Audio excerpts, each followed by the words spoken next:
Hey, what's going on, guys? TheHORRORman back with a new obscure review. This time I'll be discussing the 1989 slasher film, Heavy Metal Massacre.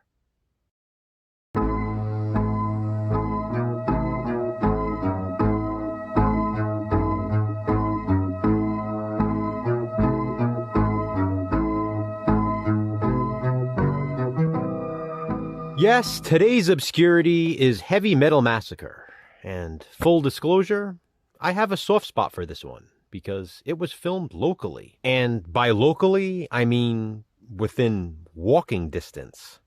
This is a super rare tape, and like Something of Mine, which I discussed in my previous obscure review video, Heavy Metal Massacre is one of the rarest VHS tapes in my entire collection.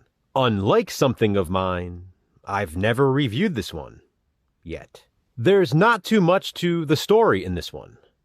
Two cops try to identify a killer who has been murdering young women in the area. The killer meets the women at a local club known as The Dungeon. They are then brought back to an apartment where they are brutally murdered. The killer's favorite weapon of choice seems to be a sledgehammer, but this chainsaw also comes into play. The women are first tied up before they meet their grisly fates.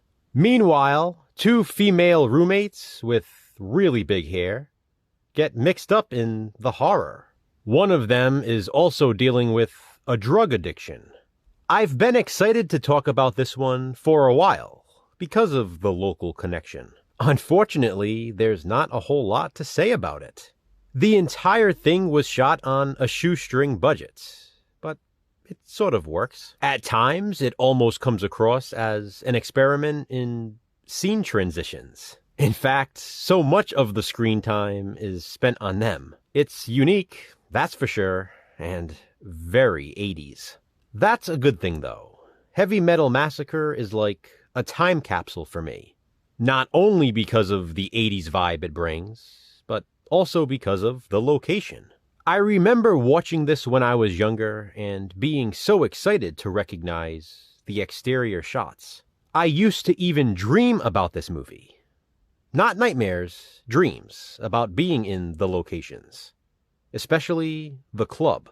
Called The Dungeon in Heavy Metal Massacre, the club scenes were actually filmed at a local club called The Living Room, which has since been torn down. It was actually infamous for hosting some pretty big bands at the time. Anyone in my state living in the 80s and 90s remembers it. It's also fun hearing the local accents of the actors and actresses in the film. It makes me feel at home, because it pretty much is. The locations are definitely the high points in this for me. The death scenes are decent enough for the budget. Apparently, one of the actresses playing a victim was almost killed during a stunt. She was knocked unconscious during a head-crushing scene with the sledgehammer. A watermelon was used for the effect, but apparently the killer swung the sledgehammer a little too close to the actress's actual head. Another fun fact about this movie: the police department featured is the same police department for which my grandfather worked almost his entire career. Unfortunately, he passed away last month. Heavy Metal Massacre features an all-metal explosive soundtrack, including its very own original song, Heavy Metal Massacre. It has a fun little twist of an ending, too. Ultimately, Heavy Metal Massacre may objectively be a bad movie, but I really enjoy it. Yes, I know I have that local connection to it, but even without that, I think I'd like it for what it is. It's a low-budget slasher with cheesy dialogue and subpar acting, making it entertaining. Really, though, there are some funny lines, and the delivery is hilarious. It also features a very different-looking killer than I think we've ever seen, so it's worth a watch. If you can somehow find a copy of this rarity, I'd recommend checking it out. simply because of how obscure it is. Have you heard of Heavy Metal Massacre?